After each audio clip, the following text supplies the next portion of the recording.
Hi, it's Natasha. And KC. And we are the co-hosts of WokeNFree. Thank you for tuning in to our 47th episode of WokeNFree. If you've been tuning in every week for WokeNFree Wednesday, you know that WokeNFree is all about being real and honest with each other and you. We talk about everything and anything that's important to us, to you, and the world, and nothing is off the table. In this episode, we're talking all about racism. Ooh, yeah, I know, very serious, guys. But before we dive deep into this subject, we have a couple of ground rules to cover.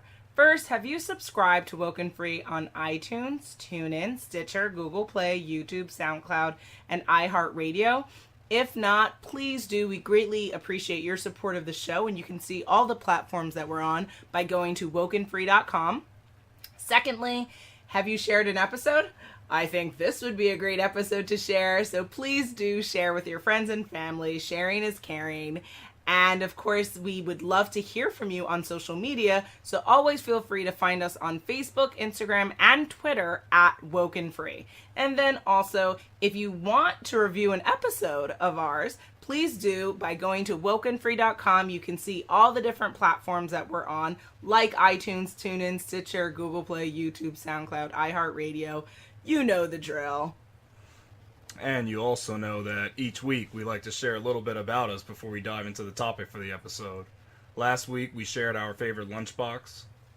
This week we are sharing our favorite theme song from a non-animated TV show. That's very specific, Lou. Yeah, because I didn't want to put the animated shows in because then it would get pretty crazy. I can't. And I don't want to break people's hearts. I can't with you. That's why I did that exclusive. You're talking about people shows, so for me that definitely comes down to Dawson's Creek. Oh my god. Pacey and Joey forever. Now remember, this is about the songs, not the content of the show. Yes, the beginning of the song was everything. Charmed, of course. I really wish I practiced Wicca magic. I love that beginning song. That's awesome. 90210, shout out to my Cali folk. Yes. And then, of course, One Tree Hill by I think the intro song's by Gavin DeGraw. Okay. I don't remember that song, but maybe it's a good one. Maybe. Now, when I thought of shows, what came to mind was first Party of Five, Closer to Free, Charmed Just Like You, How Soon Is Now, and even Dawson's Creek, which I don't watch, called I Don't Want to Wait by, I think, Paula.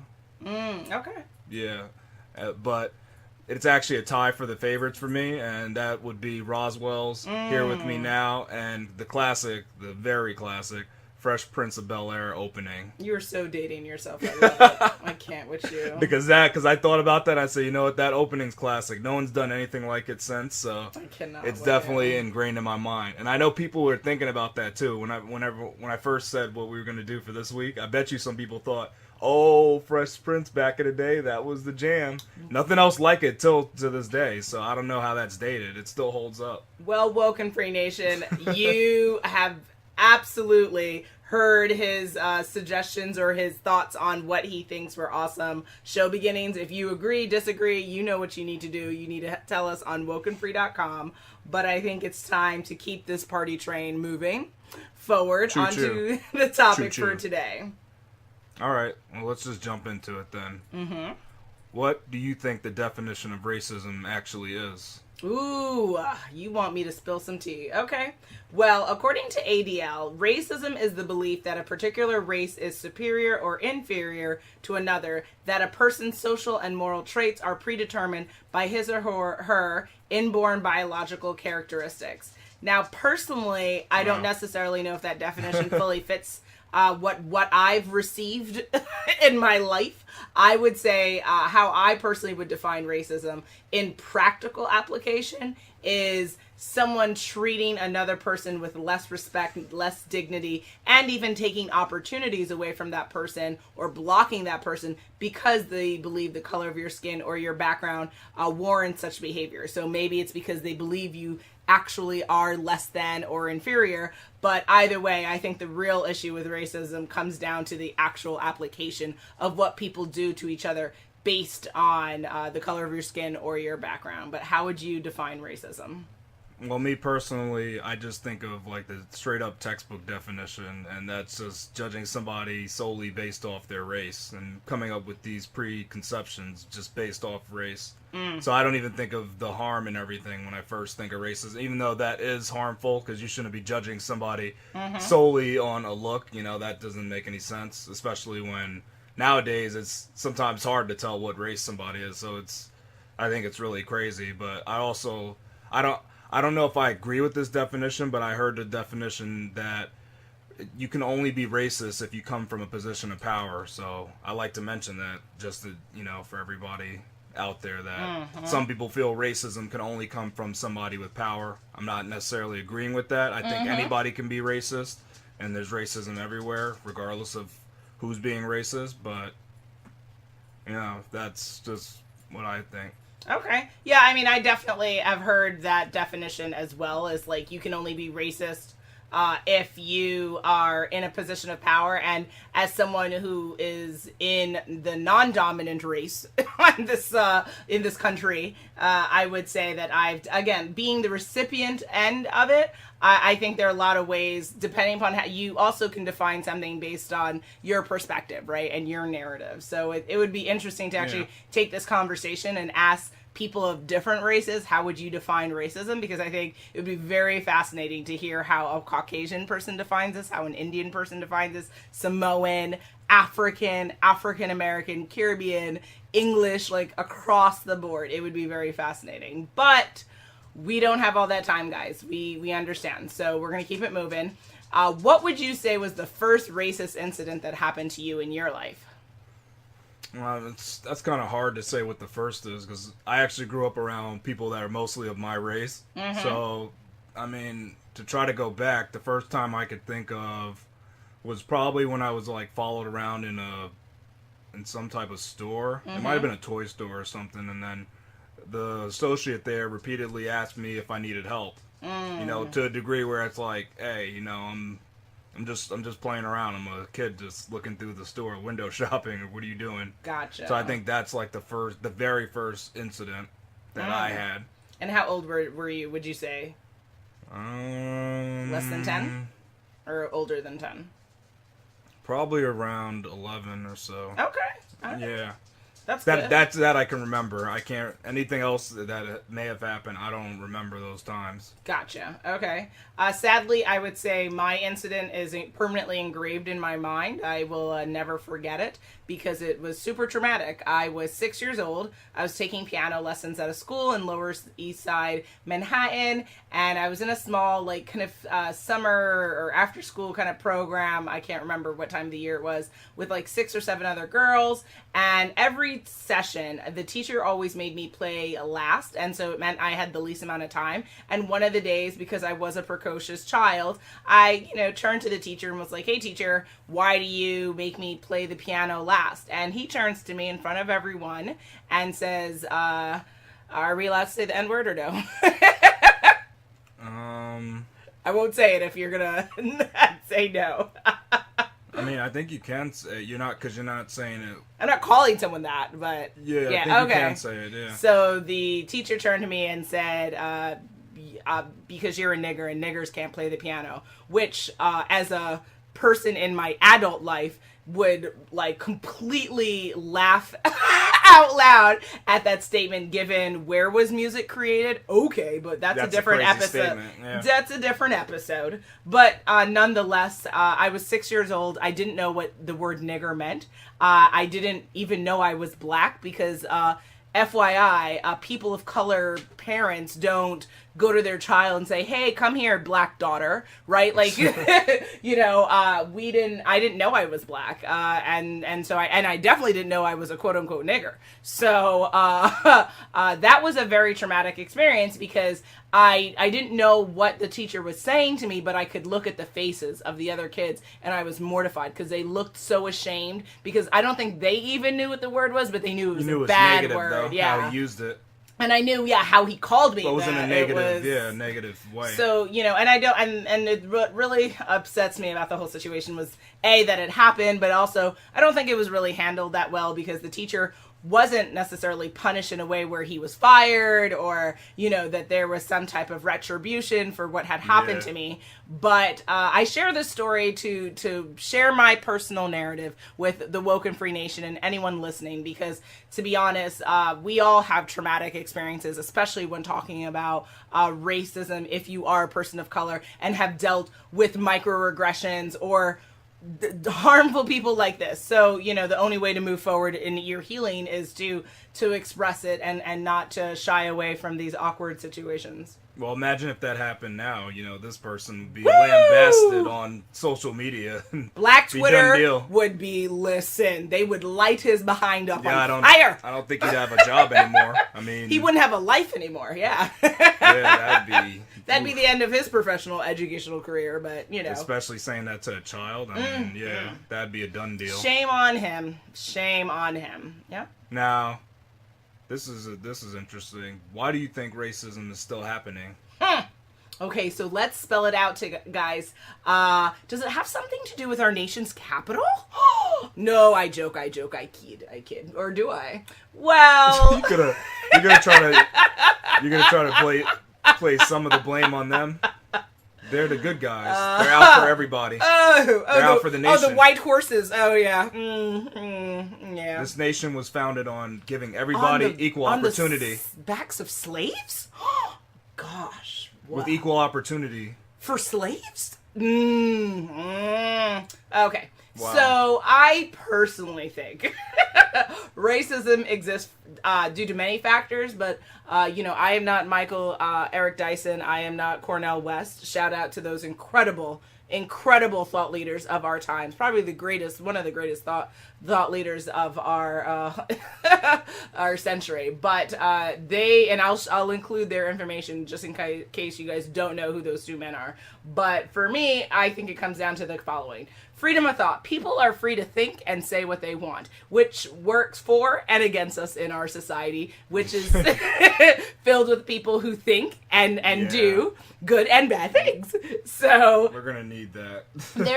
You still need freedom of thought, but it can also be wielded against you. So there's that. Ignorance. People don't know everything. You are going to live your life not knowing everything. That is the purpose of life. So if you don't have a clear understanding of other people and other cultures, then it becomes very easy to hate and fear and act against things that you do not understand. So ignorance blows. Generational hatred. So there's the whole nurture versus nature thing, but what is common in many of our households? What our parents, aunts, aunties, uncles, grandparents, what they think and say has impact on us, right? And when you have a quote-unquote racist parent, my dad is racist, but I'm not racist, or my mom is racist. We all... That's not me. Yeah, we all have biases and biases that affect us. And you can reverse engineer them. I don't think that because if you have a racist parent, that means you automatically are subjected to the land of racism. You can absolutely go against it, but recognize that you have to actually work on that. Don't sit there and say, oh, no, my parent was a KKK member, but no, I'm totally cool, guys. Think about what's going on there. Lack of representation. So I as a content creator through WokeNFree, through my own business, I do a lot of content generation because I wanted to see myself as a child. I tell you this all the time. It would have made a world of difference to see a Black Jamaican American, curvy, curly-haired, rambunctious person talking about and doing her thing. It would have made a world of difference for me. So when we don't have people of different shades, people of different sizes, people of different religions, people of different backgrounds in our news, in our media, then what does it create? Narrow, biased perspectives. And that becomes gospel for our society if you don't change the narrative. So get with it. I think that's definitely a big issue. Get with it, Hollywood. Get with it, news. I mean, I don't know how many times, but I will say it. None of them are going to get with it, but social media will overtake them. Exactly. So we'll just have to change the narrative elsewhere. Media it's going to change in the next couple of decades. Absolutely. It's going through a change right now. Fear. I mentioned that earlier. It is a natural human instinct for us to fear what we don't understand or fear what we can't label. But choosing to live by your fear and never overcome it is also a choice that is not acceptable. And I think that that contributes to why people behave the way that they do. Last two factors, ease. It's hard work to be open-minded. It's hard work to be empathetic. It requires more energy for you to be open to new ideas and new people. And frankly, people like to take the easy road, right? They want to do whatever it takes to have the least amount of resistance. So, hey guys, be the bigger person, and maybe you'd stop hating someone for idiotic reasons like the color of their skin. Ding, ding, ding. And then lastly, lack of leadership, which I started the conversation on. When you live in a country where the leaders condone hatred and bigotry and actually spew it themselves, what do you expect from the nation itself? So I spilled all that tea. Go ahead. Yeah, I mean, you pretty much covered everything that I was thinking of, because I love to get at the mainstream media, and I think they're definitely a big part of the blame. A huge part of the blame, even just in like news that they cover. So the news, they're going to show certain races in like a worse light than others. Yep. They won't cover crime equally across all the races, that's as messed up to me, because then people say, look, statistically speaking, the news only shows this one race always committing the crimes. So obviously, everybody of that race are criminals. Of course, Like, only in New York, only Black and Hispanic people seem to commit crime here. Yeah, because I don't hardly see crime mentioned in other communities to the same degree as brown people. You know, so it's it's very skewed. That's what I think. That's a big problem, and. Yeah, the leadership, they're not really helping now. This would be a time where you kind of tell people, hey, can we all get along? We're all countrymen, and we should have patriotism among everybody. And what a notion. Yeah, I mean, we should. It should just be everybody. We're all citizens here. Like, all countries should at least try to stand united as a country. If we ever want to stand united as a world, like, if a country can't stand united, I think that's pretty bad. I know we're a huge country, but we need to figure that one out. Like, it doesn't make sense to always split each other up. Democrat, Republican. We should all they're always choosing sides, and like we're battling each other. I don't know. I think we don't know who we really should be battling or what we should be battling. We're missing all the bigger topics. That sounds like wonderful ideals, love. But like I said, when someone says shit countries, I wonder what the nation takes from that. How can people personally combat racism? I think social media is probably one of the good methods now. You can really get a message across that all races are really the same human race. We're not like split out into these different categories that we like to just make up and qualify however we want. Especially since most of us are mixed, right? If you do a DNA test, it's when you really get down to it, you'd be like, oh, you're not what I thought you were. So my eyes were actually wrong. Well, yeah, I mean... I based you solely off of your looks. That's what I categorize you as. And again... Makes no sense. Where did the world begin? Is it Africa? Oh, well, that's so interesting. Okay. Yeah, we all come from a common line, a common continent. There's such hatred for brown and black people. Oh, that's so fascinating. Is that self-hatred? Yeah. Oh, okay, that's what I thought. And I actually found this in this Time article that actually gave out 3 steps to combat racism in America. That's cool. So this author listed having empathy, so kind of like what you were talking about earlier, stepping into somebody else's shoes and seeing from their point of view. That helps.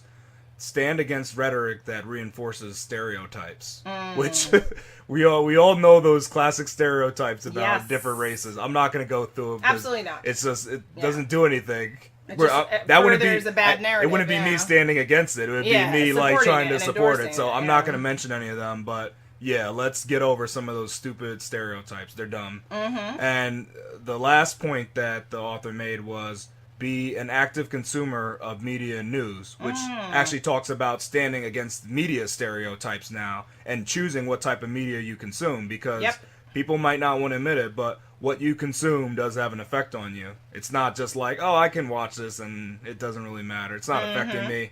I know that this is all fake. No, that's not how it works. You watch this crap and you start to take it in, and you then start to like preach it to your friends and family as gospel. You're like, I saw such and such on the news. You know, you're going to say that. So just think about what you're watching in the media. Just keep that in mind. Absolutely. What you consume matters, and it has a great impact on what you're doing. And I completely agree with you. I think that's a phenomenal point. Social media is probably one of the best ways to have immense impact on our society. So I definitely think that that's part of the ways that we all can personally combat racism through the content that we consume, as well as put out in this world. And then generally, I would say it's just the whole point to combat racism is to do something. It's to stand up against it in your personal and professional life, regardless of what the consequence is going to be. And I know that that can be hard because as a person of color, sometimes it can feel like the cost is weighs more for a black and brown person than it does for other people.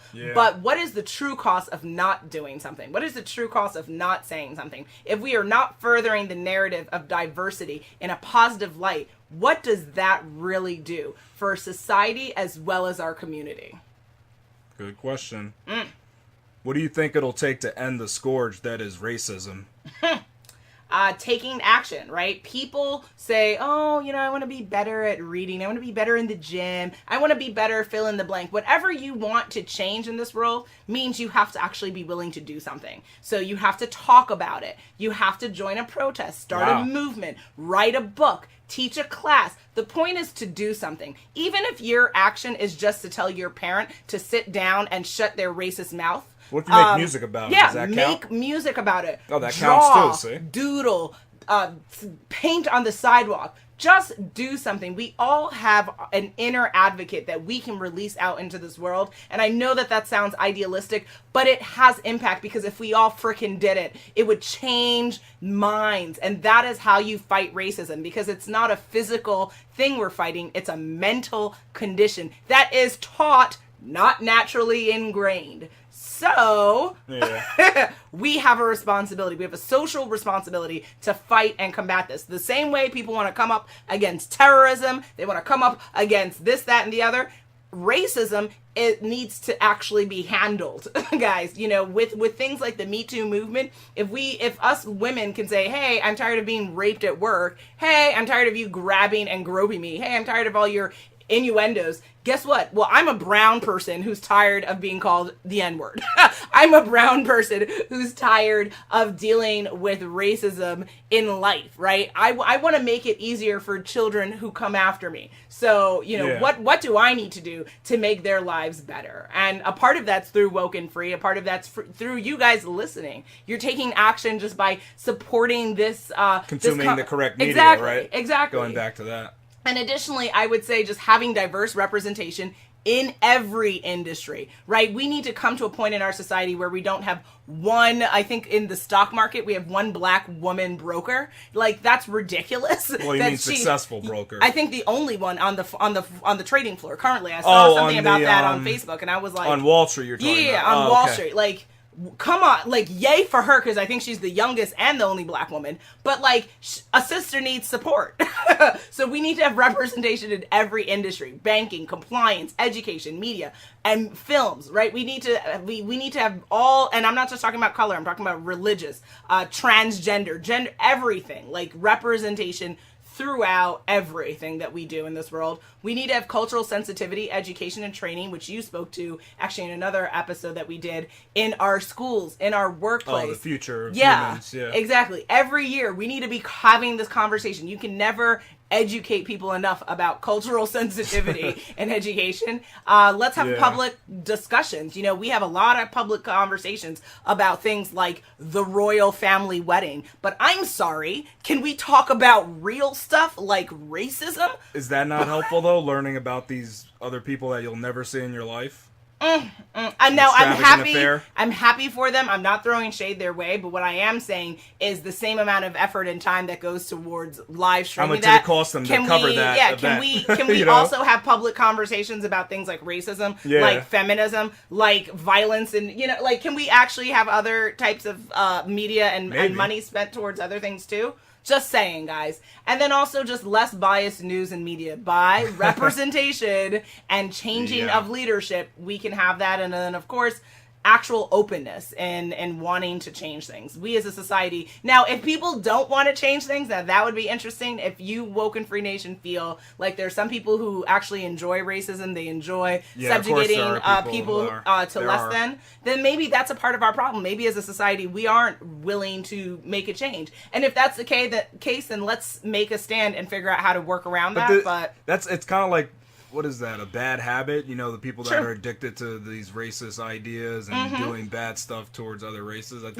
I just think it's like you need to replace that bad habit with something else. If you want to, it can go away. And remember, a habit can only be broken if you want to break it. But maybe you don't know maybe you don't really know that it's bad because you're around other people that are doing it, and it's kind of like when you're if you live in a drug house and everybody's doing the drug, are you just going to be like, you know what, this is bad, I shouldn't do it? Yeah, right. But you're not going to ever think, I need to get off of this. What's going to make you think that? You're enjoying it. It's making you feel numb, whatever. It's doing its thing. I think you need people from the outside to come in and show you the light that there's something else besides drugs. There's like rock climbing. You know, there's other things you can do. You jump out of a plane to really get the adrenaline going. I just think you need to replace that bad habit. And you got to show that it can be replaced. You can get another feeling of euphoria, I guess. I don't know what it brings them being racist. No, I understand what you're saying. Yeah. I know that they're on these forums and they're just like, I don't know, they're just in a circle having fun with their stupid ideas and stuff, going back and forth. It's like a cesspool of nonsense. I just say good luck. I mean, there are people who lead, neo-Nazi groups and KKK. Good luck. I myself have experienced dealing with that as well. So, I don't know if it's possible, but I hope that it's possible. Well, they could actually take lessons from the Charm song. You know how it goes. True. I am human and I need to be loved. Just like everyone else does. I hope you're very proud of yourself from that terrible rendition. I like how it cracked at the beginning.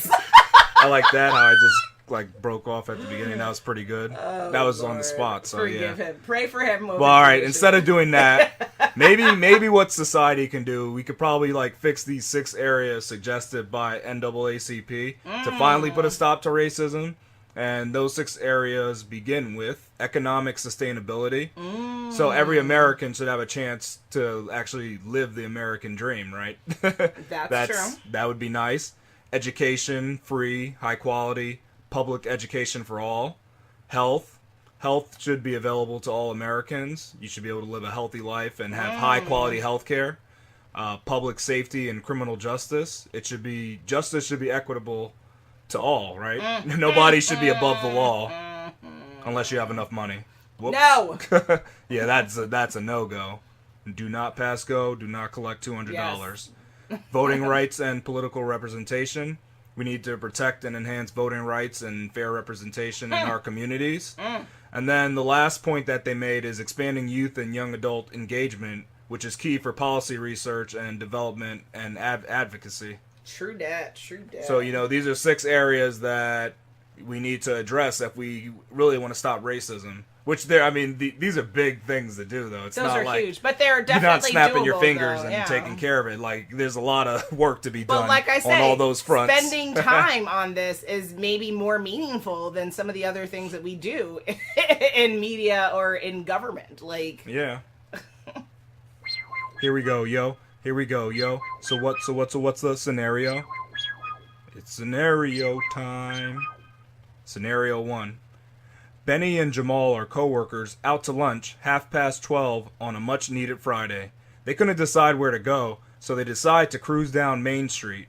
Benny spots a place that is selling a fried chicken wing combo that includes a watermelon smoothie drink. Benny is sort of craving the smoothie, but doesn't know if he would offend Jamal if he points out this fried chicken spot. Should he just say what he wants, or should he keep cruising for a pita and hummus place? You're a hot mess. You are one hot mess. First of all, you better get your life. This is it. Hey, this is Benny scenario. white? Or is he ambiguous? Hey, this is part of the scenario. And is Jamal white or not white? I don't want to be racist. So. For sure, Jamal is not white. That's all I'll say. Okay. And for Benny, he could be whatever you want. And does race really matter in this case? If it does, then you could tell us what do you do in each scenario. If Benny was white, what do you do? And then if Benny was a different race, what do you do? I asked because of the question of whether the offense, the possible offense to Jamal. I think that two people of color may I don't know if that would come up as a questioning point in one person's somebody's mind, but if someone is not of the same race, because then essentially you're referring to fried chicken and watermelon are stereotypes in application to the black community, Khalil. And so that's why you need to get your life. Oh, I didn't realize Hot that. mess. It just sounded like an interesting combo. Get the hell out of here. I haven't heard of with that. Like, that's just interesting. Oh, to me. really? No, because a watermelon smoothie. Wow. Okay. It seems like delicious. I think anybody would go for that. You're a hot mess. Okay. It seems delicious. I would say, I'm on a gluten-free diet, so I can't have fried chicken right now. But, and if anyone's interested in gluten-free, let us know. We'll talk about it because it's really been doing wonders for our lives. So just side note, guys. But I would say that if he listen, life is short. If you want to clog your arteries and live your life, your best life, with watermelon and fried chicken, you should tell your friend Jamal if you're going out to lunch. I mean, that's the whole point of going out to lunch together, to go and enjoy something tasty together. And so I think people sometimes get a little bit too much in their head, like, oh, can I eat fried chicken with my friend? Like, if you want to freaking eat fried chicken, and regardless of the health consequence of that, if you're accepting that upon yourself and that's what you want, tell your friend and move on. If the person doesn't want to do something, don't presuppose what's in someone else's head. You're not a seer. So Jamal will turn to Benny and tell him to get his life. If he doesn't want to go there, and if he does want to go there, then he'll say, "Hey, 2 orders, guys," and and we'll move on with our lives, and they'll have their fried chicken and their watermelon, and it'll be phenomenal. Wow. Oh, man. All right. So I think in this situation, Benny just has to be very careful how he discusses going to this place. So there's one way he could say, hey, do you like fried chicken and watermelon, Jamal? Oh, Jesus. See, if he says that, then Jamal's going to be like, no, you didn't, Benny. You know I'm a pita and hummus guy. You know it. You know I like my pita and hummus. So the thing is, he just needs to say what he really feels. And what he really feels is he wants that combo. Don't try to put it on Jamal. Benny, admit that you really want to go there, and that's why you're suggesting that place. Don't ask Jamal, does he like that stuff? Don't do that.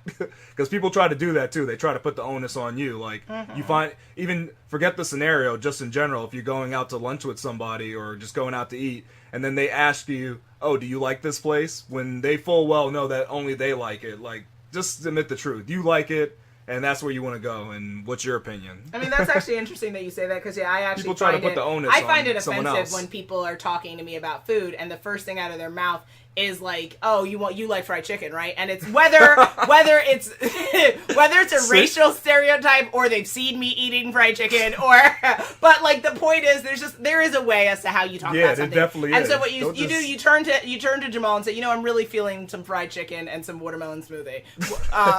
Would you like to join me? And maybe have that conversation before you leave work premises, so that if the person is like, "Nah, I'm good, player," then they don't feel compromised, because if they're in the car or whatever, and then they're driving up to this chicken spot, it's like he drove by it. He was driving by. He was driving by it, and he just saw it on the sign. But it's like it's kind of like he feels. He could feel entrapped. Like if he's already there, like it's he's like, I have to go and get this. Yeah, that's probably a better conversation to do during your work chat. Do it in a Slack conversation, something, and then get it. I like to do my lunch planning before I leave premises, so that we don't have any confusion. So yeah, we're not out here and someone's like, "Hey, I really want some sushi that moves around on the plate," and I'm like, "Good luck with that." Like, but that's an interesting scenario. I can't wait for the next one. Okay, all right. So here we are for scenario 2. Riley had a great show about a decade ago that recently got rebooted to much fanfare. Riley is not afraid to speak her mind nor offend people for what she feels is the truth. Unfortunately, Riley had a Twitter slip-up where she compared her community leader to an animal and asked for followers to share their own comparisons. Shortly after this incident, her show was canceled, even though she pulled the post and made a video apology. Do you think this is fair to Riley, or should she be given a second chance to redeem herself? I wonder what scenario this is based off of, or inspired Could this even happen in real life, though? No one would be that heinous. Ha! Ha! Ha! Ha! Ha! I literally only have laughter to answer that statement that you've made. I mean, sometimes I guess truth is stranger than fiction. I guess that's a real line that applies. I think people are stranger than they need to be. Again, what is the race of Riley here? Riley's a part of the majority, I would say. Oh, go figure. Oh, okay. She's so our president would love her. Oh, excellent. He'd love to have her in this country if he could. Phenomenal. Because I'm not saying she's from this country, Riley, but if she was from Sweden, she would be welcome here. Yeah, awesome. Is what I'm saying. Love it. Okay. That's all I'm putting out there. If she was from Sweden, So, the thing about these Twitter slip-ups in life is, obviously, people make mistakes, right? I'm not going to sit here and be on a high horse and be like, you should never make a mistake on social media. Shit happens, but the intent of our actions is, I think, where people really bug out, and Black Twitter will come for people when you compare, especially when it's done in our community, I will say, when you compare a black and brown person to an animal, because it's just vehemently heinous, and it's unnecessary, and it's intentional. It's not like you randomly just ended up on Twitter and then all of a sudden there's a picture of an animal and a person together, right? Like, yeah, you took time to put this together. There was no GIF that was there sitting there just waiting for you to press send. Like, you had to go search or create, or, it was very intentional. So this idea of a slip up is more like your intentional racism that you then were like, my bad, I was in my feelings. Oh shit, this might cost me money. Okay, so if you were able to have that hindsight after, then maybe you should, before you press send on Twitter, think, I wonder who this is going to upset. I wonder what people would think about this. Because if you feel like you might be dragged out and really made to be punished for this, then maybe it's not worth sharing it. And, the other idea of why you think people look like animals, again, speak to your psychologist, your priest, deal with your business. Your priest? You better get your life. Maybe the priest has to do an exorcism on you. There has to be something going on here. Because and now granted, humans do have genetic close relations to apes, but we are far past apes, and so, and not all people are connected to them. Only certain people seem to be connected in pictorial comparison than other people. So I think that Riley, unfortunately, we live in a time where if you don't punish her by pulling her show, then it creates a precedence that it's okay to go and tell other people, hey, this person looks like an animal, and then people slap you on the wrist and they're like, no, that's okay. Go make your money. It's okay. Sell your things. So I think, sadly, does she deserve a second chance in life? Yeah, of course. Live your life, but you might not have your show anymore. Yeah, you gotta punish. You gotta punish her to show other people this isn't something that's acceptable in today's society. It's creating the precedence. Yeah.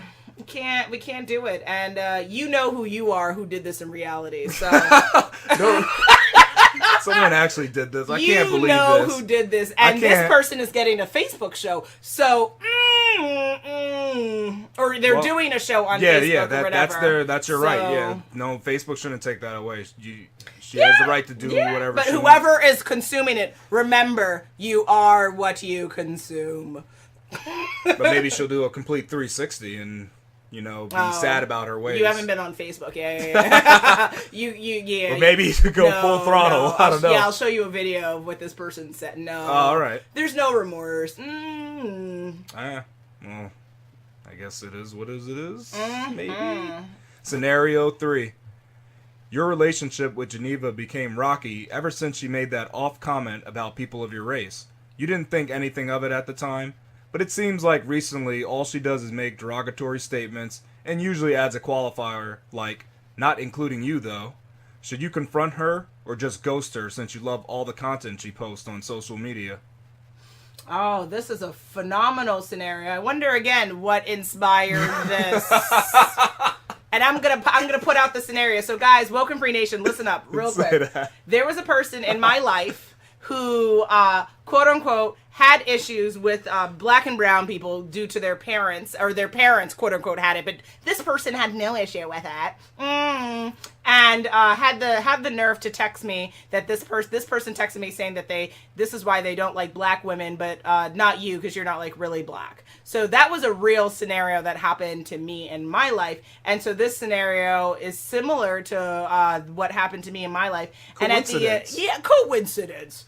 And ultimately, you know, to be honest, I think if this were to happen, and I was totally flabbergasted and taken back, and it was, you know, I think I could have handled that situation better, actually. And so what I would advise to people, given this scenario, is what we talked about today, is that if you want to combat racism, then you have to take action. So the minute someone says an off-putting comment about the people about the race that you're a part of, even if that person doesn't see fault in what they said, if you are offended, you absolutely have a right to say, hey, boo, please know the following reasons why you offended me. And maybe or maybe not you accept their apology. I mean, you know, Jesus most likely would have. But so, you know, people can get second and third chances. But I do think that you have a right to say that's not cool, and that, you know, you have to kind of confront that bad behavior. But what do you think? Yeah. It's better just to confront it. Because if you don't, then why should she ever change her views, right? What's going to make her ever change what she says? And then even if you just ghost her, she's going to go on and do this to somebody else and make them feel bad. So she's just going around, like, hurting people without even... She might not even know it. Like, she might just be that delusional. This chick knew this. You can say whatever you think, but she may be delusional. Maybe not, People are already delusional. Though, and she might be in a delusion about her not being racist because she just says it all the time, and nobody corrects her. So it's like she's on a high horse. You got to slap her down off that high horse, get down off that, because you don't know what's going on. True. So I think you do need to just step up and do something good for your race. Absolutely. Tell this quote-unquote friend or ex-friend that... She needs to stop. She needs to stop. She's being racist, like, and you could explain exactly how she's doing it, and then you take it from there. You know, hear her response. Maybe you can get over this, but maybe not, because that might just be ingrained in her DNA. Like, it might just be too much for her to get over, and then I guess you can't be friends. But at least you got your point across. That's what I'd definitely. say. I would say, I wish I had handled my situation better, to be honest. But ultimately, confront the bullshit, guys. Confront the bad behavior, and even if it costs you the relationship, even if it costs, again, what is the bigger cost of not standing up for yourself? I would say in the various circumstances where people have said or done things to me because of my race, or offended me as being a person of color, and me not standing up for myself in the way that I maybe could have been more forceful about my thoughts, I regret it, and life should never be filled with regret. So stand up against it. And also, guys, for you, maybe you listen, guys and ladies, if you don't know what is racist, what is a racist phrase, Google that shit, man. Like, you can literally find articles that will say, hey, you know, saying things like, you know, all these people are bad except for you. Shit like that's like not acceptable. Or saying stereotypes to people like, oh, you're people, like, nope. You started on that wrong foot. You know the best one that is definitely the go-to is that, oh yeah, I have a lot of friends that are your race. Counting the amount of brown and black people in your life is inappropriate. When you do that, it's not going to help the other person out. It's not going to make them feel good. It never helps to say that. Like, it's just a stupid statement. And guess what, guys? We don't do it to you. We're not. No. People of color do not walk around counting the amount of Caucasians that they know, because it's like, they're everywhere. Have you heard the majority? Right? Like, what are you talking about? So it doesn't. So just think about it. If you're talking about empathy, think about what would that feel like if you were on the other side of that, and people were constantly telling you all the things about what black means to you in your statements. Those are things that shouldn't be said. So just try to be educated, open-minded, like we talked about, and just get your life. I mean, really, like, I can't. But we are at that time again. This was a hell of an episode. Our 47th episode of Woke and Free. Woo! Dying cats. At least harmonized. True. Catwoman would be proud. Which Catwoman? True. My love is always with Michelle Pfeiffer, but shout out to my Halle Berry. Yes. She gave it a shot, right? It was a shot, I will say. Michelle Pfeiffer, though, she will always be Catwoman. She was a bad chick, man. That was awesome. But we digress. In this episode, we did not talk about Catwoman. We actually talked about something even bigger and deeper. We talked about racism and what it's all about. And we definitely appreciate you for consuming our content, for listening, and for hopefully sharing this with your friends and family and joining the WokeNFree Nation. And as always, I always ask, will I leave you hanging for what our next episode is going to be all about? On our next episode, we will be talking about what it takes to be productive at work with our special guest, Bill Jensen. Make sure you follow us on social media to follow along in the conversation, and make sure you tune in next week for WokeNFree Wednesday to join the conversation at WokeNFree.com.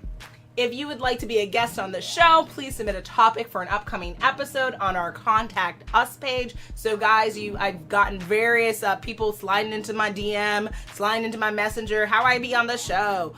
Go to www.WokeNFree.com. That is WokeNFree.com. And of course, if you do want to slide up in our DMs or messenger, you can always find us on Facebook, Instagram, and Twitter at WokeNFree. If you didn't already subscribe, please do. Share the episode and make sure you come back to join the conversation every Wednesday for WokeNFree Wednesdays. Until next time.